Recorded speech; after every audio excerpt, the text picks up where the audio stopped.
এটা যেন আলো আর রূপের মনোমুগ্ধকর খেলা। ছিমছাম গরনে পারুর শরীরে নীল কালার ব্লাউজ আর লাল কালারের শাড়ি। সুন্দর মুখটাই আজ হালকা পাতলা সাজ। পারুর থিম সাজতে গিয়ে যেন নিজেই দেবদাসের পারু হয়ে উঠেছে। এদিকে ওর নাচ দেখে স্টুডেন্টদের মাঝে তীব্র উত্তেজনা কাজ করছে। সবার মুখে একটাই নাম, পারু পারু পারু পারু। মূলত এমন নয় যে সবাই পারুর নাম জানে। আসলে পারু পার্বতীর চরিত্রে নাচ করছে বলেই সবাই পারু পারু বলে চিৎকার করছে। কিন্তু এটা দীপকে কে বোঝাবে? সে তো মহান নাছোড় বান্দা। তার পারুকে কেউ এমনভাবে দেখবে, বারবার নাম ধরে ডাকবে, এটা তার সহ্য হলো না। সে জানতো সবার জন্য একটা সারপ্রাইজ ডান্সের অ্যারেঞ্জমেন্ট করা হয়েছে, কিন্তু সেটা যে তার পারু করবে সেটা তো সে জানতো না। জানলে সে পারুকে দিয়ে সবার সামনে নাচ করাতে চেয়েছে, তাকে জানলে যে পারুকে দিয়ে সবার সামনে নাচ করাতে চেয়েছে তাকে সবার আগে কেটে কুটি কুটি করত, তারপর পারুর হাত পা ভেঙে নিজের সাথে মিশিয়ে রাখত। পারুকে স্টেজে দেখে দীপ বিহানের কলার ধরে শাসিয়ে বলল, কথার বাচ্চা, এই প্ল্যান কার? কে আমার বরকে নাচতে বলেছে? পারু নাচবে এটা আমাকে জানানো হয়নি কেন? আমি এখানে রোজ রোজ ঘাস কাটতে আসি? আমার অনুমতি ব্যতীত কার এত বড় সাহস হলো? Answer me. বিহান দীপকে শান্ত করতে বলল, ভাই থাম, আমি খোঁজ নিচ্ছি। মাস্টার্সের ছেলেরাই বোধহয় এমন করেছে। আসলে কেউ তো জানে না যে তুই পারুকে ভালোবাসিস বা পারু তোর। নামের মিল আর অতিরিক্ত সুন্দরী হওয়ায় হয়তো ওকে নিয়েছে। তুই থাক, আমি দেখছি। এখনই গান বন্ধ করার ব্যবস্থা করছি। আর কারা কারা এর মধ্যে আছে তাদেরও খবর নিচ্ছি। রাগিস না ভাই, পারুকে কিছু বলিস না। এটা বাচ্চা, তার উপর শান্তশিষ্ট। নিশ্চয়ই কেউ জোর করেছে বলেই রাজি হয়েছে। বলেই বিহান দীপের হাত কলার থেকে ছাড়িয়ে সাউন্ড সিস্টেমের ওই দিকে এগিয়ে গেল। তবে দীপের যেন এতেও শান্তি হলো না। যেই অনুষ্ঠানে তার পারুকে দিয়ে নাচ করানো হয় সেই অনুষ্ঠান শান্তিতে কভার করতে দিবে না। সেই অনুষ্ঠান শান্তিতে কভার করতে দিবে না সে। দীপের কলিজা নিয়ে টানাটানি করার পর বিষয়টা তো এমনি এমনি ছেড়ে দেওয়া যায় না। দীপ একবার পারুর দিকে তাকিয়ে সোজা বিদ্যুৎ অফিসে কল করলো। ওপাশ থেকে কল ধরতেই শাসিয়ে বলল, 10 সেকেন্ডের মাঝে যদি কারেন্ট না যায় তাহলে মিনিটের মাথায় বিদ্যুৎ অফিসে আগুন জ্বলবে। দীপের কথা শেষ হতে দেরি ভার্সিটির প্রাঙ্গণে জ্বলা প্রতিটি light, sound system, mic system off হতে দেরি নেই। চারিদিকে হইচই পড়ে গেল।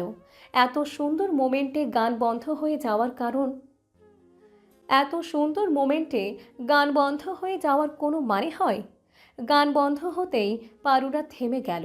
সবাই তাড়া দিল আইপিএস চালু করার জন্য।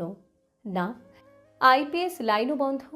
সব লাইন একসাথে চলে যাওয়ার ব্যাপারটা কারোর বোধগম্য হলো না।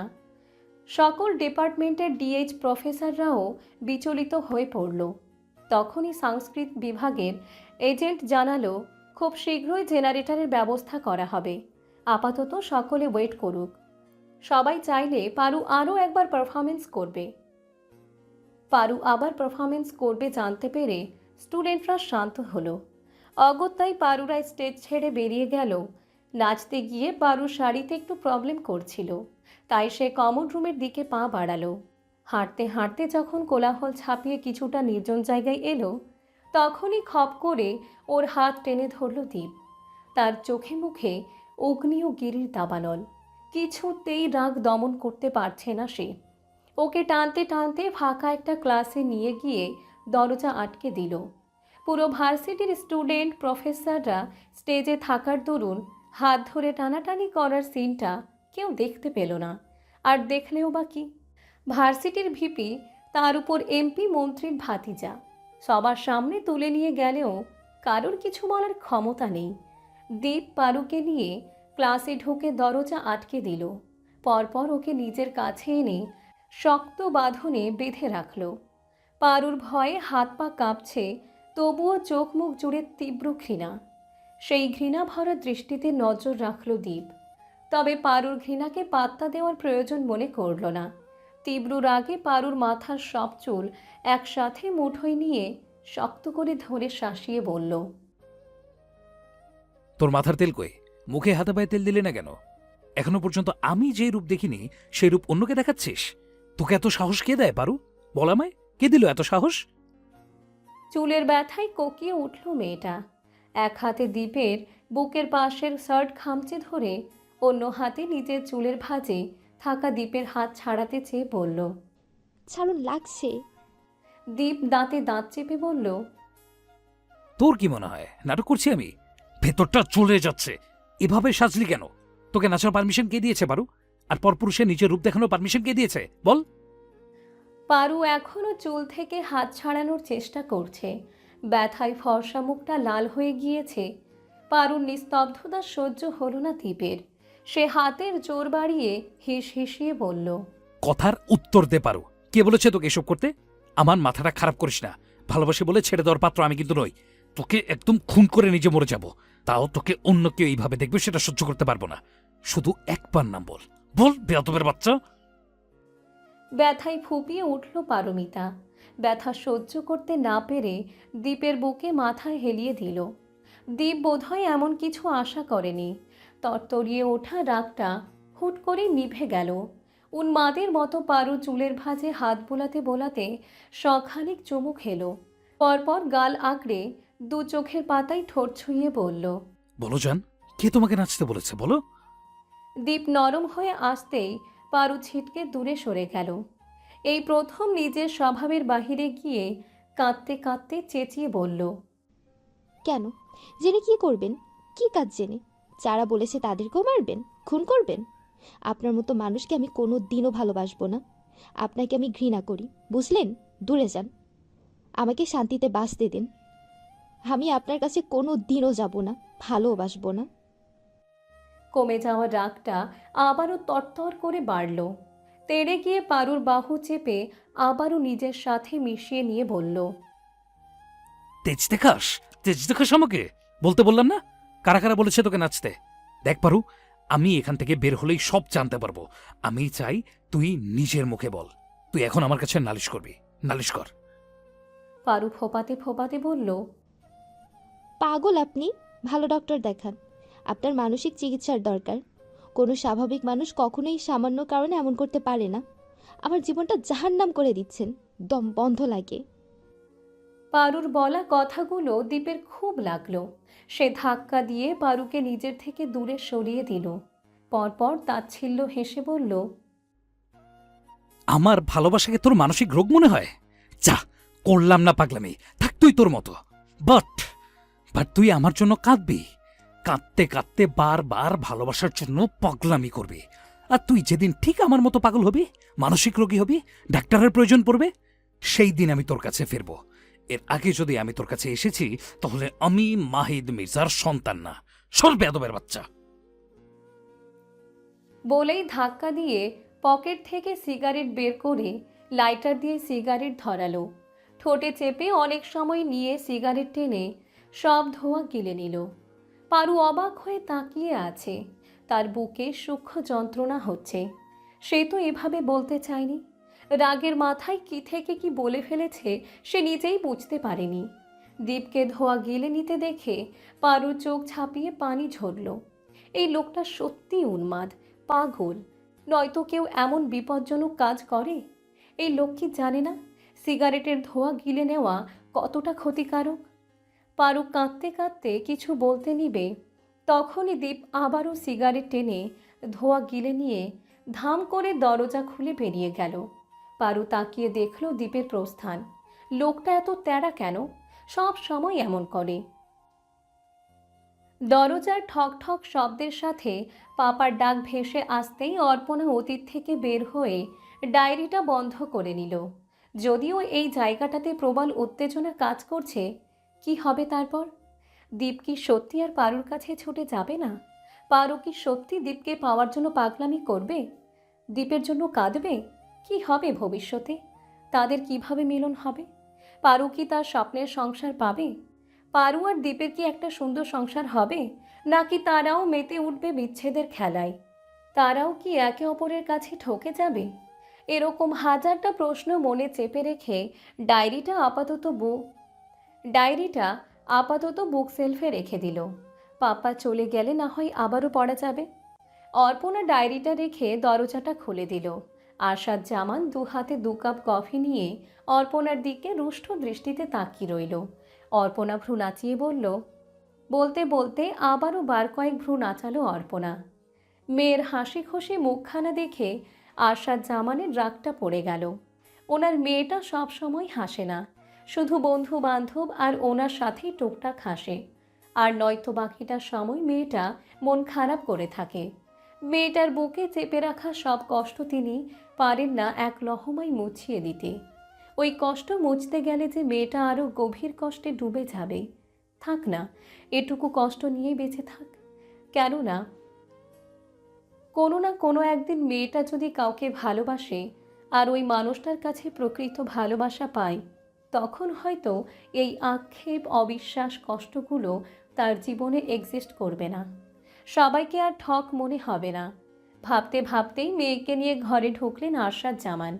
ঠান্ডা হয়ে যাওয়া কফির কাপ দুটো টেবিলে রেখে মেয়েকে নিয়ে বিছানায় বসলেন। তারপর কফির কাপগুলো দেখিয়ে বললেন, মাম্মা, তুমি কি জানো ঘন্টাখানিক আগেও এই কফিতে গরম ধোয়া ছড়াচ্ছিল? অর্পণা কিছু বলল না, শুধু নীরব দৃষ্টিতে পাপার দিকে তাকিয়ে রইল। বুঝতে চাইল পাপা তাকে কি বলতে চায়। আরশাদ জামান তপ্ত শ্বাস ফেলে বললেন, ওই ধোয়া ওঠা কফিটা খেতে যতটা অমৃত লাগতো, বর্তমানে সেই কফিটা বিষের মতো তিক্ত হয়ে উঠেছে। তুমি শত চাইলেও সে আগের স্বাদ ফিরে পাবে না। আমাদের জীবনটাও এমন মাম্মা। আজ তোমাকে যে সবটা জুড়ে ভালোবাসলো, তাকে তুমি অবহেলায় ছুঁড়ে ফেলে দিলে। গতকাল যখন তার ভালোবাসাটা হারিয়ে যাবে, তখন তুমি শত চাইলেও আগের ভালোবাসাটা ফিরে পাবে না। আদ্রিয়ানকে অবহেলা করো না মা, সে তোমাকে পাগলের মতো ভালোবাসে। অর্পণা ঠোঁট বাঁকিয়ে হাসল। সে জানে তার কাজে আদ্রিয়ান কষ্ট পেয়েছে, কিন্তু সে তার জীবনে কাউকে জড়াতে চায় না, বিশেষ করে আদ্রিয়ানকে। তাই ওর সাথে খারাপ ব্যবহার করে যেন অর্পণাকে ভুলে অন্য কাউকে নিয়ে সংসার সাজায়। অর্পণা উঠে গিয়ে তার চিরসঙ্গী গিটারটা এনে পাপার কাঁধে মাথা রেখে বলল, পাপা গান শুনবে? আরশাদ জামান মেয়ের চুলের ভাঁজে হাত বুলিয়ে বললেন, আমার কথার প্রেক্ষিতে কিছু বলবে না মা? অর্পণা গিটারের টুংটাং শব্দ করে বলল, যে কফির স্বাদ ক্ষণিকের অবহেলায় হারিয়ে যায় সেই কফি আমার চাই না। আমি নতুন এক কাপ বানিয়ে খাবো। বাড়িতে কি কফির অভাব পড়েছে? বলেই শব্দ করে হাসল অর্পণা। আরশাদ জামান তপ্ত শ্বাস ফেললেন। মেয়েটা কফির মাধ্যমে তাকে জটিল একটা উত্তর দিল, যেই উত্তরটা ওনার সাথে সাথে দরজার বাহিরে দাঁড়িয়ে থাকা আদ্রিয়ানের বুকেও আঘাত হানল।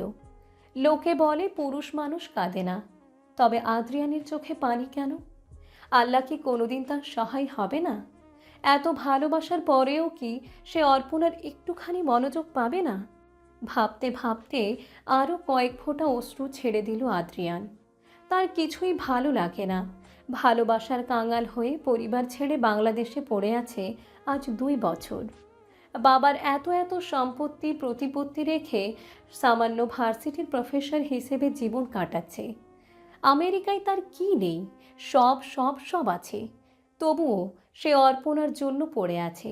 মেয়েটা যদি তাকে একটু বুঝতো। ভালো না বাসুক, সারাটা জীবন একসাথে থাকুক, প্রয়োজনে সে সারা জীবন অর্পণাকে না ছুঁয়ে থাকবে, তবুও অর্পণা তার হোক, তার সাথেই থাকুক। অর্পণা উঠে গিয়ে লাইট অফ করে দিল। এখন সে লাইভে যাবে। সাথে পাপা থাকার দরুন ড্রিম লাইট জ্বালালো না। রুম অন্ধকার করে আবারও বাবার কাঁধে মাথা রেখে গিটারের সুর তুলে গাইল, পাপা, তুমি দিনকে দিন বড্ড বোরিং হয়ে যাচ্ছ। রমনা পার্কের জগিং এরিয়াতে ছুটছে 2 বাবা মেয়ে। যদিও সাথে সেই অবহেলিত প্রফেসরটাও রয়েছে, তবে তাতে অর্পণার কিছু যায় আসে না। তার কাজ হচ্ছে জগিং করা। সে তার পাপার সাথে জগিং করছে। এখন সাথে কে এলো না এলো তাতে তার কি আসে যায়? মেয়ের মুখে এমন কথা শুনে ভ্রু কুঁচকালেন আরশাদ জামান। পরপর কিছু একটা ভেবে হেসে বললেন, আসলে জীবনে সিল করার মতো কোনো রিজন পাচ্ছি না, তাই আর কি। তবে তুমি চাইলে আমাকে একটা রিজন দিতে পারো। অর্পণা বাবার সাথে সমান তালে দৌড়ে বলল। সেটা কি রকম? এই এত বড় একটা মেয়ে বিয়ে না করে বাবার টেনশন বাড়াচ্ছ, এই টেনশনটা কমিয়ে দাও। বাবার কথাই হুট করেই থেমে গেল অর্পণা। হাঁপাতে হাঁপাতে ঘাসের উপর বসে পড়ল। আশাদ জামান মেয়ের ক্লান্ত মুখের দিকে তাকিয়ে নিজেও থেমে গেলেন। মেয়ের সামনে হাঁটু গেড়ে বসতে নিতেই আদ্রিয়ান এসে অর্পণার দিকে স্যালাইনের পানি এগিয়ে দিল। অর্পণা সেটা নিল। কয়েক ঢোক খেয়ে স্যালাইন পটটা নিজের কাছেই রেখে দিল। কোনো এক কাঙ্ক্ষিত আশায় আশাদ জামান আর থেমে থাকলেন না। আদ্রিয়ান আর অর্পণাকে স্পেস দিতে দৌড়াতে দৌড়াতে দূরে চলে গেলেন। উনি যেতেই অর্পণার মুখোমুখি বসে পড়ল আদ্রিয়ান। পকেট থেকে রুমাল বের করে অর্পণার ঘামার্ত মুখশ্রী মুছে দিতে চাইলে অর্পণা থামিয়ে দিয়ে বলল। প্লিজ বাড়াবাড়ি করবেন না, অতিরিক্ত করা আমার পছন্দ নয়। আদ্রিয়ান রুমালটা সরিয়ে নিল। পরপর ছোট্ট করে হেসে বলল। কেন পছন্দ না জানেন? আমি কি খুব খারাপ নাকি দেখতে খারাপ? অর্পণা ঠোঁট বাঁকিয়ে হাসল। এতদিন যাবৎ বাবার পরে তার কাছে সবচেয়ে সুদর্শন পুরুষ ছিল আদ্রিয়ান কায়সার। যদিও সেই লিস্টে আরেকজন যুক্ত হয়েছে, আর সেটা হলো দীপ জোহান মির্জা। যদিও মানুষটাকে সে সামনাসামনি দেখেনি, তবে বর্ণনা পড়েই বুঝেছে লোকটা বেশ সুন্দর হবে। বাবা বাঙালি আর মা বিদেশিনী হওয়ার দরুন আদ্রিয়ানের সৌন্দর্য পরিমাপ করা দেয়। লম্বাই 6 ফিট, প্রতিনিয়ত জিম করার দরুন তার ফিটনেস অসাধারণ। বাদামি রঙা চোখের মণি, চোখা নাক, চেহারায় কেমন বিদেশি বিদেশি ভাব স্পষ্ট। এমন একটা ছেলেকে চাইলেও অসুন্দর বলে আখ্যা দেওয়া যায় না, বরং মানতেই হবে তার মতো সুন্দর ছেলে বাংলাদেশে খুব কমই আছে। তার মানে এই নয় যে অর্পণার তাকে ভালোবাসতে হবে। সৌন্দর্য দেখে কখনো ভালোবাসা হয় না, হলে ভালো লাগা হতে পারে। সেটুকু ভালো লাগা আদ্রিয়ানের প্রতি অবশ্যই রয়েছে, তবে সেটা ভালোবাসায় পরিণত হওয়ার কোনো চান্স নেই। ভালোবাসা হচ্ছে একটা নিষিদ্ধ অনুভূতি, যা আল্লাহ চাইলে সেকেন্ডের মাঝে হয়ে যেতে পারে। কারোর প্রতি তীব্র মায়া কাজ করাকেই বোধহয় ভালোবাসার এন্ট্রি গেট বলা যায়, যা আদির জন্য কখনোই অনুভব করেনি অর্পণা। অর্পণার দীর্ঘ ভাবনার ঘোর কাটল আদ্রিয়ানের গলা খাকারিতে। আদ্রিয়ান আবারও প্রশ্ন করল। আমি দেখতে খুব খারাপ? অর্পণা ঘাসের ফুল ছিঁড়ে সেগুলোকে দূরে ছুঁড়ে মেরে বলল। আপনাকে ঠান্ডা মাথায় কিছু কথা বলি আদি। আদ্রিয়ান কিছু বলল না, চুপ করে তাকিয়ে রইল। অর্পণা বলতে থাকলো। ভালোবাসা কি আমি জানি না, তবে আপনার প্রতি আমার তেমন কোনো অনুভূতি কাজ করে না। আমি জানি এখানে আপনার প্রতি অন্যায় করা হচ্ছে, তবে ভালোবাসা তো জোরের কিছু নয় বলুন। আপনি নতুন করে জীবন সাজান, অন্য কাউকে ভালোবাসেন। আমাকে প্রতিদিন যে এফোর্টটা দেন সেই এফোর্টের অর্ধেক পরিমাণও যদি অন্য কোনো মেয়েকে দেন, তাহলে সে আপনাকে মাথায় করে রাখবে। ভুলে যান না আমায়। আমি টোটালি সিরিয়াস। আপনার প্রতি আমার সেই ফিলিংসটা আর কোনোদিনও আসবে না। ভাববে না আপনার ফুপির জন্য আপনাকে আমি মারতে নারাজ। হ্যাঁ, ওনার জন্য হয়তো আমি আপনাকে মামাতো ভাই কিংবা ভালো বন্ধু হিসেবে মানতে পারবো না, তবে ভালোবাসা বিষয়টা অন্য। এই 2 বছরেও যখন আপনাকে ভালোবাসতে পারিনি বা সেসব ফিল করতে পারিনি, সেই তো আর সেসব সম্ভব না। বয়স তো কম হলো না, এবার বিয়েটা করে নিন। আদ্রিয়ান মলিন হাসল। তার যন্ত্রণাটা কেউ বুঝতে চাচ্ছে না। ভালোবাসলে কি ভোলা যায়? ভালোবাসা ভোলা গেলেও মায়া কখনো ছাড়া যায় না। মানুষ শতবার প্রেমে পড়তে পারে, কিন্তু মায়া শুধু একজনের উপরেই আসে। অর্পণা হচ্ছে আদির সেই মায়া। এই মায়া যে ত্যাগ করার নয়। আদ্রিয়ান মলিনতা ত্যাগ করে মুচকি হেসে বলল। সহসা ঠান্ডা মেজাজটা বিগড়ে গেল অর্পণার। খবিশের ছানা একটা, সে বলে কি আর এই লোক শুনে কি। অর্পণা হাতে থাকা স্যালাইনের পটটা আদ্রিয়ানের কোলে ছুঁড়ে মেরে বলল। ভালোই ভালোই বললাম, ভাল লাগে না না? থাক তবে, বেয়াদবের হাড্ডি। তোদের মতো ছেলেদের দেখলে একটা কথাই মনে হয়, অতিভক্তি চোরের লক্ষণ। তোর ফুপি যেখানে একসাগর ভালোবাসা রেখে অন্যজনের হাত ধরতে পেরেছে, সেখানে তুই ভালোবাসাবিহীন আমাকে কোন রাজ্যের রানী বানিয়ে রাখবি সেসব জানা আছে আমার। বলতে বলতে পার্কের এক্সিট গেটের দিকে হাঁটা দিল। এরকম ভালোবাসা সে চায় না, যেই ভালোবাসায় কোনো জোর জবরদস্তি কিংবা অধিকার নেই। তোমার যেমন ইচ্ছা তেমনই চলবে বলা ছেলেদের তার কাছে নাটকবাজ মনে হয়। গল্পে যেমন শেয়াল মামা ভুজুম ভাজুম দিয়ে মুরগিকে কাছে এনে খপ করে গিলে নেয়, এই ছেলেগুলো তেমন টাইপ হয়। ভালোবাসা শব্দটা তো দীপ জোহান মির্জার সাথে এক্সিস্ট করে। পারুকে অন্যের সাথে ভাগ করবে না বলে পারুর হাত পা ভেঙে হলেও নিজের সাথে মিশিয়ে রাখতে চায়। ভালোবাসা পেতে পাগলামি করে, কোনো অধিকার না পাওয়া সত্ত্বেও অধিকার খাটায়। ভালোবাসা এরকমই, ভালোবাসলে নিজ থেকে অধিকার তৈরি হয়ে যায়। শিভান মামা কিন্তু ভালোই চা বানায়, সত্যি না? কথাটা বলে চায়ের কাপের শব্দ করে চুমুক দিল পল্লব। ওর কথার প্রেক্ষিতে অরুণ বলল, তোরা এখানে সিনেমা দেখতে এসছিস? এই মুড়ির ঠোঙাকে কিছু বল। সিভান মামার একটা মেয়ে আছে, বিয়ে করবি? বাপের মেয়ে, নিশ্চয়ই বাপের তো চা বানাতে পারবে। সারা জীবন এমন মজার মজার চা খেতে পারবি। মামার সাথে বিয়ের বিষয়ে কথা বলবো। পল্লব অরুণের পিঠে কনুই মেরে বলল, আমার বিয়ের বয়স হয়েছে হাতারাম, আর ওই মেয়ে আমার হাঁটুর সমান, এখনো ফ্রক পরে ঘুরে বেড়ায়। তাতে কি মামা, মেয়ে অনেক বুঝদার, তোরে একটুও প্যারা দিবে না। রাত্রি চায়ের কাপ পাশে রেখে মুখ বাঁকিয়ে বলল, নিজের যে বিয়ের শখ জেগেছে সেটা মুখ ফুটে বললেই হয়। অন্যকে বিয়ে কর বলে খোঁচাতে হবে কেন? তোকে বলছি, আমার বিয়ের শখ জেগেছে। বলতে হবে কেন? মানুষের আচার আচরণ দেখলেই বোঝা যায়। কি এমন করেছি তোর সাথে যে তোর মনে হলো আমার বিয়ের শখ জেগেছে? আমার সাথে করবি কেন? আমি তো খারাপ। কি করেছিস দেখলাম তো সকালে। কি দেখছিস? কি করেছি আমি?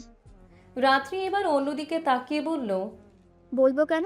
নিজে জানে না সে কার সাথে কি করেছে, আমায় কেন বলতে হবে? রাত্রির কণ্ঠটা কেমন শোনালো, যেন অরুণের প্রতি খুব অভিমান জমেছে। রাত্রির বলা কথাটা কর্ণকুহর হতেই অরুণ কিছুটা রাগান্বিত স্বরে বলল, রাত্রি, কি আবল তাবল বকছিস? আমার নামে ব্লেম দিতে দিতে অভ্যাস হয়ে গিয়েছে। রাত্রি ফের অভিমান স্বরে বলল, হ্যাঁ, আমি তো খারাপ। সারাদিন সাজগোজ করি আর তোকে ব্লেম দিই। পড়ালেখা করি না, কোরিয়ান ড্রেস নিয়ে পড়ে থাকি। সাবজেক্টে ফেল করি। সব ধরনের খারাপ গুণ তো আমার মাঝেই পাওয়া যায়। রাত্রির বলা কথাগুলো শুনে যেন আরও রাগ বাড়ল অরুণের। সে কি এমন করেছে যে এই মেয়ে এভাবে কথা বলছে? অরুণ এদিক ওদিক তাকিয়ে শান্ত স্বরেই বলল, আগ বাড়িয়ে কথা বলিস কেন? এখন তোকে আমি এইসব বলছি, সবসময় খালি বাড়াবাড়ি। অরুণের শান্ত স্বরেও রাত্রি অশান্ত বিহেভ করে বলল, হ্যাঁ, আমি তো বাড়াবাড়িই করি। খারাপ তো, খারাপরা এমনই হয়। ওদের ঝগড়া আর মান অভিমানের পাল্লা দেখে পল্লব বিরক্ত হয়ে ধমকে বলল, ভাই তাম, তোরা দেখি জামাই বউয়ের মতো ঝগড়া শুরু করে দিয়েছিস। কি ব্যাপার বলতো? দুইজনের মাঝে কুচকুচ হোতা হে, কাজ রাখবো, বিয়ে পড়েই দেই। পল্লবের এহেন কথা শুনে অরুণ কিছুটা অপ্রস্তুত হলো। সে একবার রাত্রির দিকে তাকালো। সে মেয়ে এখনো মুখ গোমড়া করে চা খাচ্ছে। কি হয়েছে কে জানে? সে তো এমন কিছুই করেনি যার জন্য রাত্রি অভিমান করবে। আর করলেই বা কি? রাত্রি কেন অভিমান করতে যাবে? ওই মেয়ে তো তাকে সহ্যই করতে পারে না, সারা দিন খালি ঝগড়া করে। সেসব ভেবেই অরুণ পল্লবের পিঠে ঘুষি দিয়ে খাপছাড়া ভঙ্গিতে বলল, পাগল তুই? ওর সাথে আমার যায় ওয়াক, রুচি এত খারাপ হয়নি। এতক্ষণ অন্যদিকে তাকিয়ে থাকলেও অরুণের বিকৃতি করা কথাটুকুন শুনে রাত্রি কেমন করে যেন অরুণের দিকে তাকালো। সেই তাকানোতে অরুণের কি হলো কে জানে। সেও অসহায় দৃষ্টিতে রাত্রির দিকে তাকালো, যেন জানতে চায় এই অভিমানের কারণ কি। রাত্রি অরুণের থেকে চোখ সরিয়ে চায়ের কাপে চুমুক দিয়ে বলল, জানি। আমার মতো মেয়েদের, তোর মতো বিলিয়নরা, আমিও যাই না তোর মতো ছেলের সাথে প্রেম করতে। আমার কি ছেলের অভাব পড়েছে নাকি? এখনই ইশারা করলে শত শত ছেলেরা এসে লাইন লাগাবে। রাত্রির মুখে অন্য ছেলের কথা সহ্য হলো না অরুণের। সে আবারও রাগঝরা কণ্ঠে শুধালো, সুন্দরী বলে ভাব নিচ্ছিস? কে যাচ্ছে তোর সৌন্দর্য দেখতে? রাত্রি মলিন হেসে বলল, সুন্দর কই, সব তো মেকআপের আস্ত্র। অরুণ কিছুটা মজার ছলেই বলল, মেকআপ যে করিস সেটা অস্বীকার করতে পারবি? রাত্রি পরাজয় স্বীকার করে বলল, তা কেন করব? আমি নিজেই তো স্বীকার করলাম আমি মেকআপ সুন্দরী। আমার মতো মেকআপ সুন্দরীকে দেখতে আসিস কেন? তোর তো ও আছে, ওকে গিয়ে দেখ। অরুণ সত্যি বুঝতে পারছে না সে কি করেছে। সে তো এমন ছেলে নয়, আর না কখনো কোনো মেয়ের দিকে নজর দিয়েছে। তাহলে রাত্রি এসব বলছে কেন? অরুণ অর্পণা আর ইরার দিকে তাকিয়ে অসহায় কণ্ঠে বলল, অর্পর এরা তোরা কিছু বল, এখন থেকে কার কথা বলে যাচ্ছে ও? এ কি দেখছিস তুই? খোলসা করে বল, মেজাজ খারাপ করিস না। রাত্রি নিচের দিকে তাকিয়ে আছে। অর্পণা প্রতিবারের ন্যায় বন্ধু বান্ধবদের কথোপকথন শুনছে আর চা খাচ্ছে। এগুলো নতুন নয়। দুজন যতটা ঝগড়া করে তার চেয়ে বেশি একজন আরেকজনের সাথে অভিমান করে। এদের অভিমানের কারণ আজও পর্যন্ত ধরা দেয়নি।